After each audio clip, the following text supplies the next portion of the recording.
बच्चा पार्टी, क्या हालचाल, कैसे हो आप सब? आई हो बहुत अच्छे होगे और बहुत अच्छे से पढ़ाई कर रहे होगे। आज का जो टॉपिक है वो इलेक्ट्रॉनिक कॉन्फ़िगरेशन है। मैं electronic configuration 9 and 10th level का बता रही हूँ, जिसमें हम KLMN वाला इलेक्ट्रॉनिक कॉन्फ़िगरेशन पढ़ेंगे, राइट। तो देखो बच्चा, पहले तो हम ये समझेंगे कि इलेक्ट्रॉनिक कॉन्फ़िगरेशन क्या होता है, ठीक है।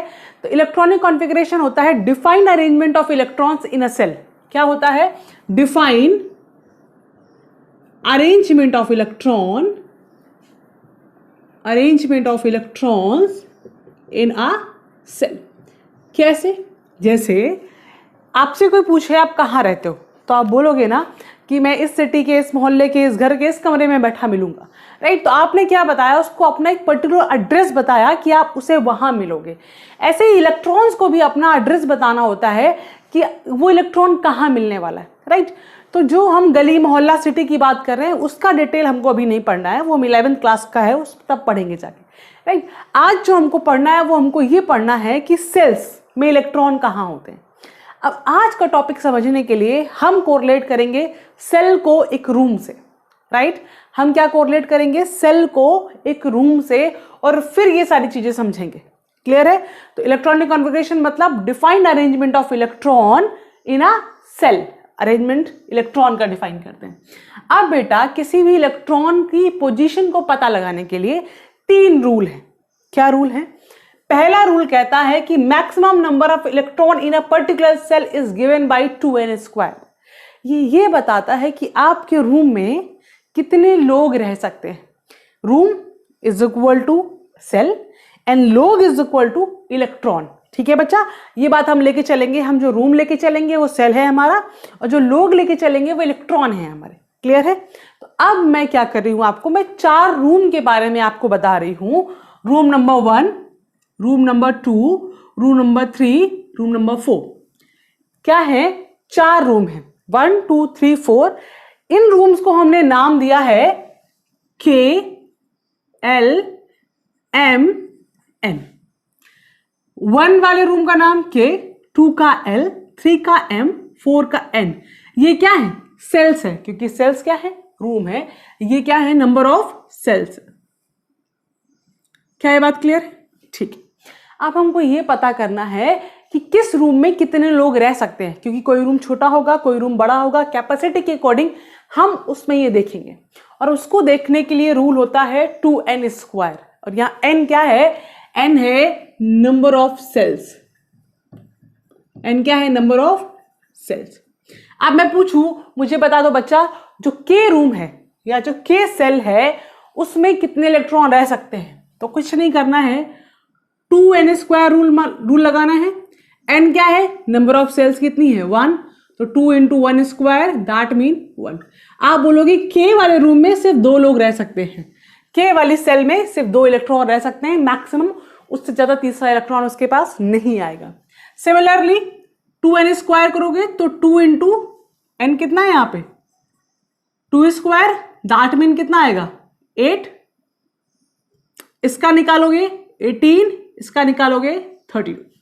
तो K में 2 इलेक्ट्रॉन रह सकते हैं, L में 8 इलेक्ट्रॉन रह सकते हैं, M में 18 इलेक्ट्रॉन रह सकते हैं, और N में आपके 32 इलेक्ट्रॉन रह सकते हैं मैक्सिमम। क्या ये बात क्लियर है? यही बोला, ये बात आपको ध्यान रखनी है। आप चाहे रूम से कोरिलेट करके रखो, चाहे सेल्स एंड इलेक्ट्रॉन कोरिलेट कर रखो, आपको याद करना है बस। ओके, ठीक। सेकेंड क्या है? Electron fill in stepwise manner. अब मैंने आपको बता दिया कि बेटा इस रूम में इतने लोग रह सकते हैं, बट ऐसा नहीं होगा कि किसी भी रूम में कोई भी जाए। जैसे मैं आपको बोलूं होटल्स के 4 रूम है, राइट। तो ऐसा तो नहीं होगा कि आप जाओगे और आप बोलोगे कि मुझे कमरा दो, तो वो डायरेक्टली आपको n वाला दे देगा। वो क्या करते हैं, पहले रूम नंबर 1 फिल करते हैं, फिर 2 फिल करते हैं, फिर 3 फिल करते हैं, फिर 4 फिल करते हैं। जब आप होटल्स में रूम लेने जाते हो तो यही तो होटल्स का रूल होता है कि 1 2 3 4 ऐसे अकॉर्डिंग आपको रूम में फिल करते हैं। तो वही इलेक्ट्रॉन्स की फिलिंग भी है। पहले रूम नंबर 1 फिल होगा, फिर रूम नंबर 2 फिल होगा, फिर रूम नंबर 3 फिल होगा, फिर रूम नंबर 4 फिल होगा। जब इसमें मैक्सिमम इलेक्ट्रॉन उसके भर जाएंगे तब। कैसे? मैं अगर आपको एक एटम से बताऊं तो मैं बोलूं आपको कि यहां आपका न्यूक्लियस होता है, ठीक है, ये सेल्स K L M, और इधर वाली क्या हो जाएगी? N।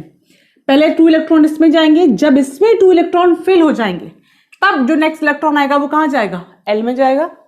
जब एल में 8 फिल हो जाएंगे तब अगर कोई नेक्स्ट इलेक्ट्रॉन आया तो कहाँ जाएगा, एम में जाएगा। और अगर एम वाला फिल हो जाएगा तब नेक्स्ट इलेक्ट्रॉन कहाँ जाएगा, एन में जाएगा। क्या ये बात क्लियर है? पूरा भरने के बाद आगे जाएंगे। नाउ थर्ड वन क्या है, the maximum number of electron that can be accommodated in outermost shell is 8। Yes, ये बहुत अच्छा पॉइंट है, बहुत इंपॉर्टेंट पॉइंट है। ये लगता है लेकिन सिर्फ 20 कैल्शियम तक के एलिमेंट के लिए। उसके बाद जब आपके डी ब्लॉक की एंट्री हो जाती है तब थोड़ा केस अलग हो जाता है, बट आपके में जितने भी मेजर एग्जाम्पल हैं वो 20 तक हैं। इसका मतलब क्या है, जैसे बच्चा मैंने आपको बोला कि के में 2 रहेंगे, मतलब के वाले रूम में 2 लोगों को रख दिया, उन्होंने रख लिया अपने आप से, कोई दिक्कत नहीं हुई उनको। फिर एल वाले रूम की बारी आई, वहां पे 8 लोगों को रख दिया, उनको भी कोई प्रॉब्लम नहीं हुई, एल वाले रूम में 8 लोग आराम से रह रहे थे।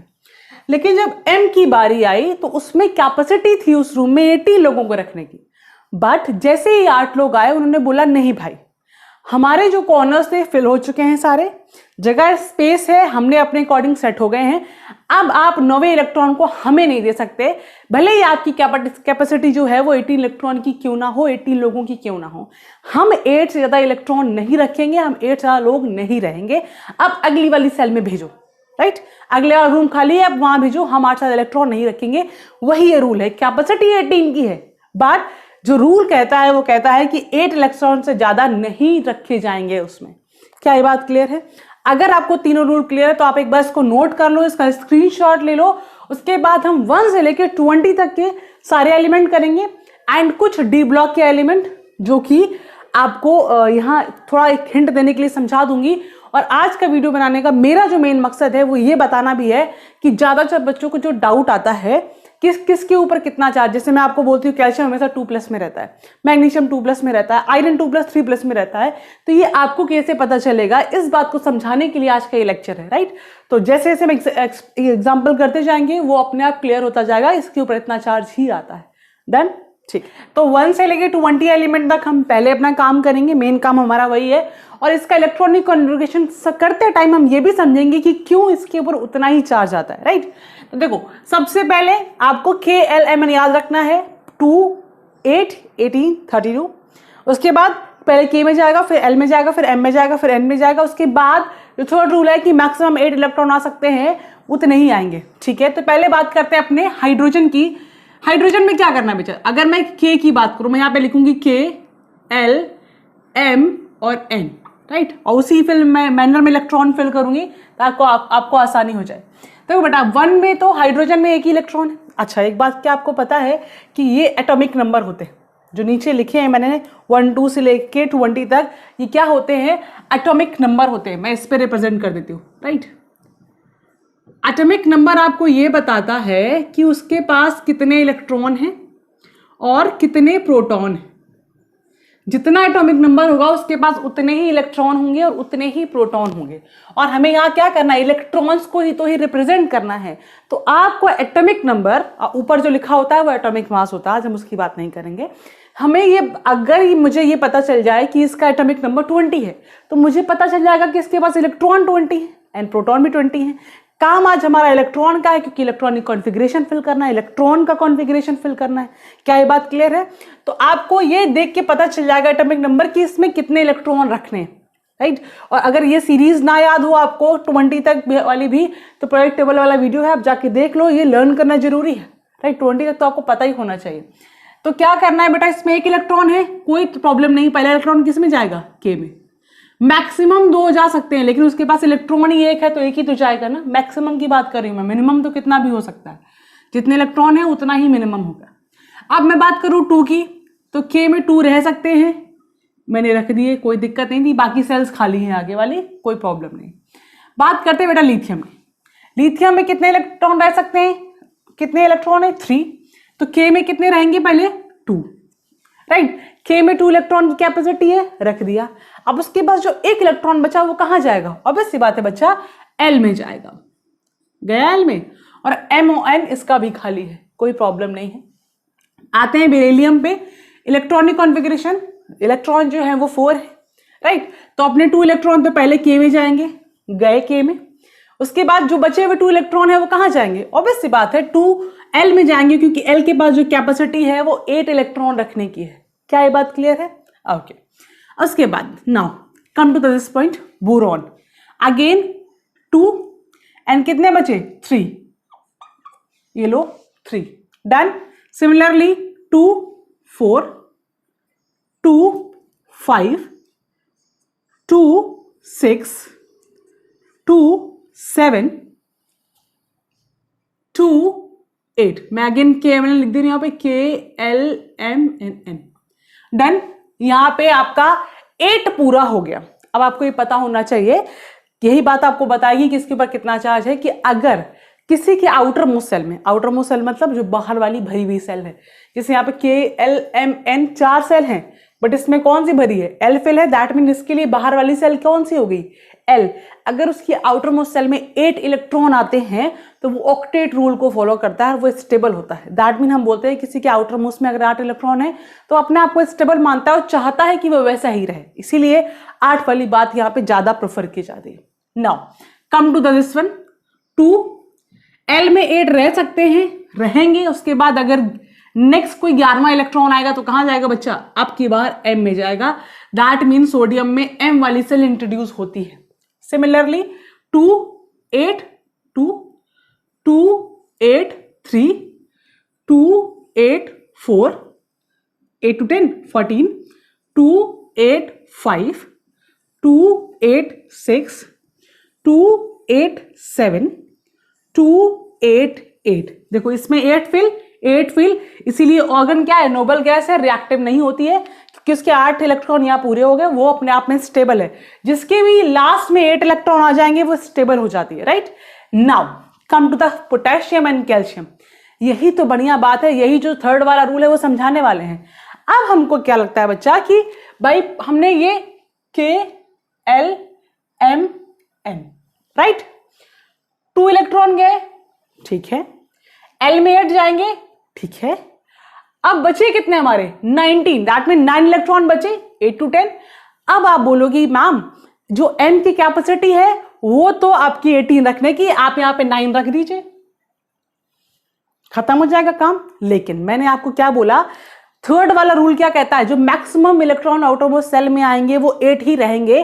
क्यों? क्योंकि अगर किसी के पास 8 आता है तो वो स्टेबल बन जाता है, वो चाहता है मैं स्टेबल रहूं और मेरी स्टेबिलिटी खराब ना हो, तो लास्ट वाले सेल में अगर 8 इलेक्ट्रॉन आते हैं तो वो ऑक्टेट रूल को फॉलो करते हैं, 8 मतलब ऑक्टेट, और वो स्टेबल होते हैं। जैसे ये आपकी नोबल गैसेस हैं, नियॉन, आर्गन, क्रिप्टन, जिनॉन, ये सब हम बोलते हैं ना स्टेबल हैं, रिएक्टिव नहीं है, तो सब चाहते हैं उनके जैसा बनना, इसीलिए सब चाहते हैं कि हमारे लास्ट जो सेल है उसमें 8 रहें।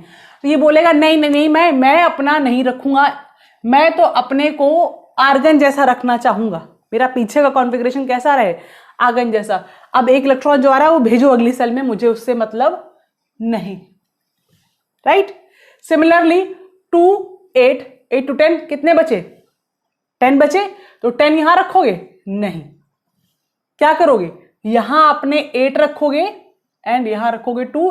ये इंपॉर्टेंट बेटा, कई बार पूछा जाता है। हालांकि पोटेशियम पता चल गया तो कैल्शियम पता करना मुश्किल नहीं है, लेकिन जो पूछा जाता है वो कैल्शियम पूछा जाता है। तो कैल्शियम का 2 8 10 नहीं होता है, 2 8 8 2 होता है। आपको सारे मैंने लिख के दिखा दिया, ये क्लियर होगा। अब बात आते हैं अपनी ये समझने की कि किसके ऊपर कितना चार्ज होता है, राइट। यही 20 तक की बात मैं आपको कंप्लीट कर देती हूं। बड़ा आसान है, अगर आपको इलेक्ट्रॉनिक कॉन्फ़िगरेशन लिखना आता है तो चार्ज पता करना चुटकियों का काम है। कैसे, देखो बेटा, हाइड्रोजन के पास तो 1 इलेक्ट्रॉन है, अगर कोई उससे 1 इलेक्ट्रॉन मांगेगा, अच्छा ये बात मैं बता दूं आपको थोड़ा सा आइडिया होना चाहिए कि कौन एस ब्लॉक का है और इसमें से कौन पी ब्लॉक का है। पीरियोडिक टेबल वाला वीडियो मैंने इसीलिए पहले बनाया है, अब उसको देखो जाके, राइट।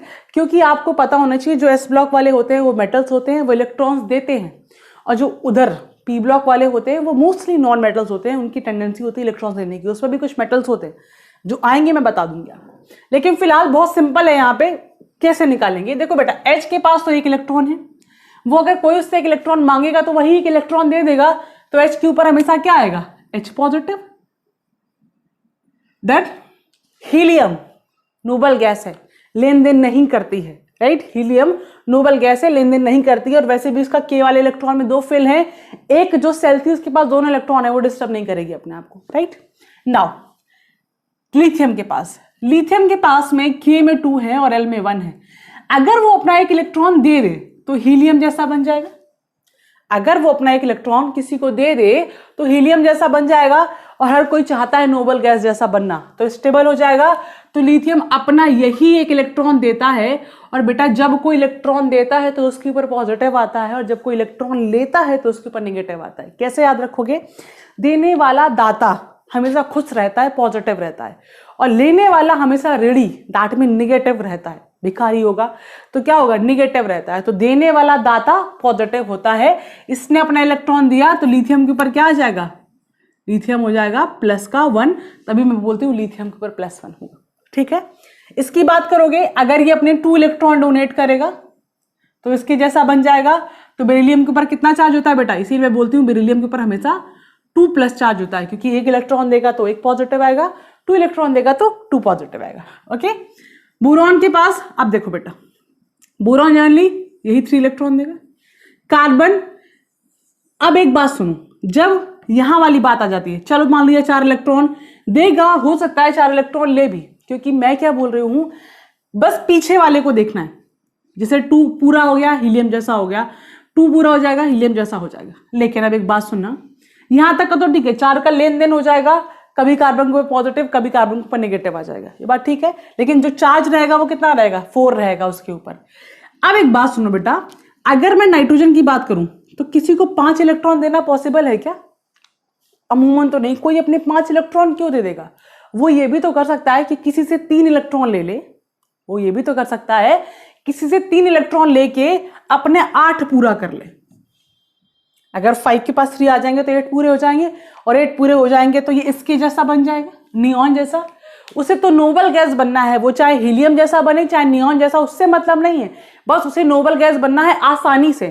तो इसके लिए 5 इलेक्ट्रॉन देना आसान नहीं होगा, उसके लिए 3 इलेक्ट्रॉन लेना ज्यादा आसान होगा। तो ये क्या करेगा? 3 इलेक्ट्रॉन गेन करेगा, कहीं से 3 इलेक्ट्रॉन गेन करेगा, और नाइट्रोजन के ऊपर चार्ज कितना आएगा? 3 का नेगेटिव। क्लियर है बात? पक्का? अब ऑक्सीजन के पास क्या हो जाएगा? 2 इलेक्ट्रॉन लेने हैं तभी 8 हो जाएगा, तो 2 इलेक्ट्रॉन लेगा, तभी मैं बोलती हूँ ऑक्सीजन के ऊपर हमेशा 2 का नेगेटिव आता है। ये जनरल बातें हैं, इनमें केसेस अलग अलग हो सकते हैं, लेकिन एक बेसिक बात मैं आपको समझाने की कोशिश कर रही हूँ, राइट। फ्लोरीन के ऊपर सिर्फ एक चार्ज की नीड है, दैट मीन 1 लेगा, तभी मैं बोलती हूँ फ्लोरीन किस में होगा? हमेशा 1 नेगेटिव में होगा। सिमिलरली नियॉन अपना एक ऑक्टेट पूरा किया है, उसमें कोई दिक्कत नहीं है। अगर मैं सोडियम की बात करूं तो बेटा अगर ये एक इलेक्ट्रॉन डोनेट कर दे अपना, अगर ये एक इलेक्ट्रॉन डोनेट कर दे तो सोडियम किस में बन जाएगा? सोडियम +1 में। तभी तो मैं चिल्ला चिल्ला के कहती हूँ सोडियम के ऊपर कितना होगा? +1 होगा। मैग्नीशियम को अपना 8 पूरा करने के लिए, नियॉन जैसा बनने के लिए 2 इलेक्ट्रॉन डोनेट करने हैं, तो अभी मैग्नीशियम क्या बनता है बेटा? मैग्नीशियम 2 का प्लस बनता है, राइट। अब मुझे लगता है रटने की जरूरत है, एल्यूमिनियम में अगर 3 इलेक्ट्रॉन दे देगा तो इसके जैसा बन जाएगा, तभी एल्यूमिनियम के ऊपर क्या होता है बेटा? हमेशा 3 का प्लस होता है। Clear? Silicon, phosphorus, sulphur, chlorine, इन तीनों की जरूरत नहीं पड़ती है आपको, पड़ेगी भी तो बिल्कुल पीछे वाले जैसे, इनके जैसे, राइट। क्लोरीन में क्या होगा? फिर से वही 1 इलेक्ट्रॉन लेगा, तभी फ्लोरीन, क्लोरीन, ब्रोमीन, आयोडीन के ऊपर सबके ऊपर क्या होता है? 1 नेगेटिव, क्योंकि सबका लास्ट में एक ही इलेक्ट्रॉन लेने की नीड पड़ती है, राइट। ऑर्गन की जरूरत नहीं है, वो स्टेबल है। सिमिलरली पोटेशियम में भी अगर ये एक इलेक्ट्रॉन दे देगा अपना, तो किस जैसा बन जाएगा? ऑर्गन जैसा, नोबल गैस जैसा बनना है, तभी इस पोटेशियम के ऊपर क्या आता है? ऑलवेज +1। कैल्शियम को कितने देने हैं? 2 इलेक्ट्रॉन देने, ताकि वो ऑर्गन जैसी बन जाए। तो कैल्शियम के ऊपर क्या होता है बेटा? हमेशा 2 का प्लस। आई होप आज आपको ये बात क्लियर होगी कि किसके ऊपर कितना चार्ज आता है, जिसके लिए आप मुझे बहुत टाइम से बोल रहे होंगे। अब आपको मैं एक और बता दूं, आयरन वाला और कुछ कंपाउंड के कॉमन चार्ज बता दूं, ताकि आप उनको मगअप करके आगे कभी कंफ्यूजन ना हो किसके ऊपर कितना चार्ज आता है। डन? अच्छा, उसके बाद एक आयरन का और बताती हूँ, क्योंकि ये रिक्वेस्टेड था कि मैम आयरन का कैसे लिखते हैं। तो बेटा देखो, आयरन वाला मैं आपको बता दूं, आयरन 26 होता है और 2, 8, 14, 2 जाता है, दैट मीन KLMN जाता है। अब आपको इसको रटना नहीं है क्योंकि काम नहीं है, बट अगर आपको समझना है तो बेसिकली SPDF इलेक्ट्रॉनिक कॉन्फ़िगरेशन होता है, जिसमें 1s2, 2s2, 2p6, 3s2, 3p6 और आपका आता है 4s2, 3d, जितना भी आपको फिल करना है। फिलहाल यहाँ पे 3d6 आएगा, राइट। तो काउंट कर लो आप, 10, 10 एंड 6, 26। ये SPDF इलेक्ट्रॉनिक कॉन्फ़िगरेशन होता है। वही आपकी जो आपको मैंने बोला ना K, 1 है, देखो 2 इलेक्ट्रॉन भरे हैं, 2 के लिए सेल फर्दर डिवाइड हो जाती है। जैसे मैं आपको बोलूं कि KLMN का SP, S होता है, इसके पास SNP होता है क्योंकि 1 2 3 4, राइट। M के पास SPD होता है और N के पास SPDF होता है, राइट। मैं जब समझा रही हूं, अगर आपको लगता है कि और आपको डिटेल चाहिए तो मैं इसके अलग वीडियो बना दूंगी। ये उनके लिए जिन्होंने मुझसे बोला है आयरन का बताने के लिए। ओके बेटा, तो 2 में देखो 1 में कितने हैं 2, यही तो मैंने लिखे हैं। L मतलब 2 वाला सेल, उसमें कितने हैं S और P वाले, तो S के पास 2 हैं और P के पास 6 हैं, तो मैं 2 वाली सेल के कंबाइन करके 8 लिखूंगी। देखो 6 to 8, राइट। अब मैं M की बात करूं जो 3 है, तो 3 के में कितने हैं 6 to 8 और 8 6 14, डन। और लास्ट में क्या है 4 वाले में, क्योंकि N 4 है, 4 में कितने फिल हैं 2, दैट मीन मैंने 2। तो इससे उठा के हम ये लिखते हैं, तो इसलिए थोड़ा सा आपको कॉम्प्लिकेटेड लगता है क्योंकि आपको SPDF के बारे में पता नहीं है, राइट। तो फिलहाल बेसिक इतना ही है, इससे ज्यादा नहीं जाएगा। आयरन का भी नहीं पूछा जाता है, सिर्फ 20 तक रहता है। अब एक बात और आती है, क्योंकि मैंने आपको 20 तक तो बता दिया कि उसके ऊपर कितना चार्ज रहता है। 3 ऐसे आपको कॉम्प्लेक्स या मॉलिक्यूल मिलेंगे जिनके ऊपर चार्ज आपको याद होना चाहिए। कुछ मैं लिख दे रही हूं यहाँ पे, राइट, उनको आप जरूर नोट कर लो। जैसे NO3 के ऊपर 1 नेगेटिव होता है, जिससे बोलते हो आप नाइट्रेट। ये मैंने आपको वीडियो में बोला, लेकिन आज मैं समराइज कर दे रही हूँ। CO3 2 नेगेटिव होता है, जिससे बोलते हैं कार्बोनेट, राइट।